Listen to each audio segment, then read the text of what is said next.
A really light new 192 Highwall Rockwood A-frame just landed here at Haylett RV of Coldwater, Michigan. Just came in on trade.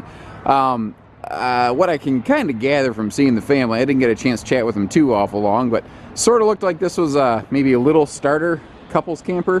And then the kiddos came along. They had to swap her out for a bunkhouse to pull behind their big SUV. 2,210 pounds, so small, lightweight, towable, narrow body, no big-time headwind, brakes for easy towing, and in dynamite good shape. From the outside in, she's clean through and through. The previous owners obviously knew how to keep a camper. They left a little floor mat there, but you can see the floors are clean, not scuffed up. The upholstery isn't dug apart. Table looks good. This is a very comfortable, easy three-person dinette. If you've got someone a little small, you might be able to fit two on the bench over there. It's kind of an in-betweener size. Now, the table here you can see is freestanding. That can fold down into a little bed if you need for like a guest or grandkid or something. And this being a Highwall model, it is very like adult size friendly. Like I'm 6'3" and I can sit all the way against that wall over there, and I don't have to put my head in the bubble because the walls are tall enough that it keeps it up out of the way. What is nice for privacy is you do have nice little pleated shades on both sides. Now this is all laminated. This is all lightweight, all aluminum framed. That is one of the best parts of this, and we'll touch more on that when we get outside. Big windows for cross breeze, and what I like about this one is how everything is below the fold line of the camper. So you see that black horizontal line. That's where that wall is going to fold down, but you notice nothing really sticks up above it. The only thing that really could would be this truck camper style sink right here. And I've got gloves on and I can't get my finger in there. But you see that even the sink kind of pops down. Now, if you're curious about the pink Kool-Aid, if you don't know what that is, that's antifreeze because it is chilly here in Michigan right now. Now, normally, you wouldn't get a whole lot of prep space in here, but between that fold-down stove and sink, you're going to do all right. And this one actually has 4 nice drawers, and drawers are something that even bigger campers sometimes struggle to include. But, Rockwood's the best at what they do. Rockwood actually is the #1 producer of folding campers in the industry. So they are, the best, most frequent at what they do.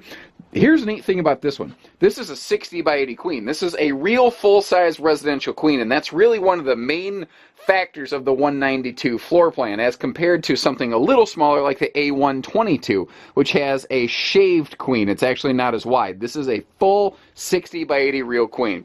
And if you are sleeping on the inside of the bed, you've got this skylight up here where you can see up and look at the stars or pull that shade for privacy.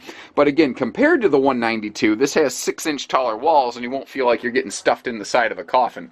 This right here is just a little clothes hanger. You can pop that little guy down and you can hang some stuff off it if you are so inclined.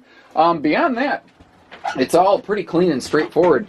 This is something of a hybrid between a normal travel trailer and a folding pop-up camper. And what I mean by that is we've got a microwave, we've got your digital thermostat over here. This actually has a propane furnace as well as an electric heater and air conditioner, which is what that thing is right there. TV hookups, all kinds of handy little things right here. And if you are on 12 volt, you want to just get some airflow, like if you're boondocking, you still get the bigger max air fan that all the Rockwoods have. This thing is absolutely fantastic, whether you're in the park, out of the park, whatever. And I mean, you could store it in your garage if you need to. Let's hop outside, see how she's put together out there. So at a glance, it looks pretty similar to any of the other A-frames, but when you start really noticing how they do the trunk up front, you start realizing how the bigger one comes into play. Because the walls are taller, it would mean that trunk, if it just went all the way down to the floor of the camper, it'd be hard to get to. So they do a dual segmented storage area. You've got this full length, like 7-foot-ish slide out storage trunk, and then you have an extra sort of shelf of storage up here with this little drop off for like handles and long weird things, fishing poles maybe.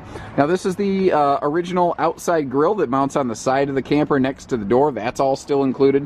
One other thing I really want to point out here is if you look down in the little crag of doom, you see this thing, this big black bar. What is that? Well, that is actually the power motor lifter arm for the roof. This does have the capacity to have a 12 volt operated roof lift on it. However, we have found a lot of people, if they're tall enough anyway, because shorter folks may have a hard time opening this just because of how tall it is, but if you're tall like me or like the previous owner, a lot of people have taken that power arm off and just went back to the standard setup of a manual lift like the smaller A-frames because it's so much faster. The power lift is nice because it's easy, but it is slow. What I would recommend is, you know, she's sitting here like this right now. We carry Rockwood A-frames out the wazoo here at Haylitz. Let one of our guys hook a 12-volt battery up to one so you can see how quickly they set up side by side, and then you decide which way you'd like to do it. It's nothing for you just to slap a little motor and the arm back on there. It's actually just a one-piece assembly. So these are only about 7 foot wide, so it's easy to see around them with your vehicle. I always recommend towing mirrors, however. And because they don't sit up really tall, you can still mostly benefit from your rear view mirror. And that also means they're not going to get pushed around from a lot of headwinds. These things tow nicely, easily. We do have a gas-powered water heater, propane water heater that does have an automatic ignition on it. It'll give you just about 11 gallons of hot water per hour. Another really cool thing on these is that it does have 4-corner stabilizer jacks, and they're scissor jacks at that. And that's kind of just a symptom of the fact that Rockwood makes very high-class lightweight travel trailers, and those are the parts they were already using, so it's the parts they already kept using. Those jacks are frankly way overkill for a camper this size, but it was easier for Rockwood to use a better material than to use two different things, one of which is inferior to the other. Full outside utility shower is handy for just little campsite cleanups and kiddo washing down in right there.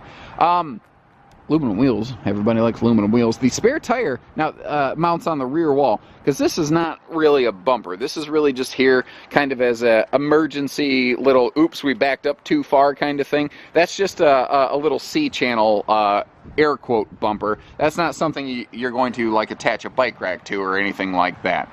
You can see that all your windows, the skylights, are all heavily tinted, so you do have privacy and folks don't see inside. The bed inside is on strut, so it is easy lift to get you to the storage compartment. And when you look down here, you see that the outside grill table, the little porta potty that came with it's all here. It looks like that stuff's still new in the box. It doesn't look like anybody touched that. The grill was used, but everything else looks to be factory fresh. Bigger entry handle, so coming and going is pretty simple. I mean, you know, this has it all. A little breeze window in the door. I think this was one of the first years they started doing it. Actually, the model year of this camper is one of the first years they even built the Highwall A-frames. So this is basically the oldest and least expensive. You can get something like this that is in really, really good shape. And what's cool is it's still new enough, it can still probably easily qualify for same as new RV finance. So give us a call here at Haylitz RV, because we only do everything, whether it's the financing, the hitching, the pieces, the parts, trading campers, delivering campers, whatever you need. We do everything here. So take care, stay safe, have fun, and happy camping, everyone.